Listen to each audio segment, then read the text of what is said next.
आपण पाहत आहात महाराष्ट्र टुडे न्यूज। मुखेड तालुक्यातील मौजे झेरगा येथे गेल्या 5 वर्षापासून बाजगिरे कुटुंबात बाळूमामा यांची सेवा नित्यनेमाने अव्याहतपणे चालू आहे। पण ही सेवा त्यांच्या राहत्या घरी मूर्तीची स्थापना करून चालू होती। पण बाजगिरे कुटुंबाचा असा मानस होता की आपल्या गावामध्ये स्वतंत्र बाळूमामाचे मंदिर असावे व त्या ठिकाणीच मामांचा नित्यनियम व्हावा। त्या दृष्टीने हे कुटुंब गेल्या 2 वर्षापासून प्रयत्नशील होते। त्याला आज खऱ्या अर्थाने मूर्त स्वरूप प्राप्त होताना दिसून येत आहे।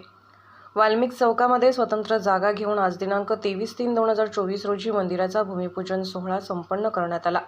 त्याप्रसंगी सद्गुरू नराश्याम महाराज ज्योतिकर यांनी आपल्या आशीर्वचनात बोलताना म्हणाले की संत बाळूमामांचे मंदिर या परिसरामध्ये होणे म्हणजे या परिसरातील दुःखी लोकांचे त्या ठिकाणी उद्धार होईल असा महाराज त्या ठिकाणी विश्वास व्यक्त केला। पुढे बोलताना महाराजांनी सांगितले की संत बाळूमामाच्या सहवासात राहिल्याने निश्चितच सुखप्राप्ती होईल आणि संत सेवेतून ईश्वर प्राप्ती शक्य असल्याचे प्रतिपादन महाराजांनी आपल्या आशीर्वचनामध्ये केले। या कार्यक्रमासाठी गावातील सर्व पदाधिकारी, सरपंच, उपसरपंच, सेवा सहकारी सोसायटीचे चेअरमन, सर्व सदस्य, ग्रामपंचायत सदस्य, तंटामुक्ती अध्यक्ष माली पाटील, पोलीस पाटील, रोजगार सेवक, संगणक परिचालक, माजी तंटामुक्ती अध्यक्ष, नागरिक व परिसरातून आलेले मांजराचे सरपंच श्रीनिवास नाईक तसेच गावातील सर्व प्रतिष्ठित नागरिक, आबालवृद्धांनी या कार्यक्रमासाठी उपस्थिती लावली होती।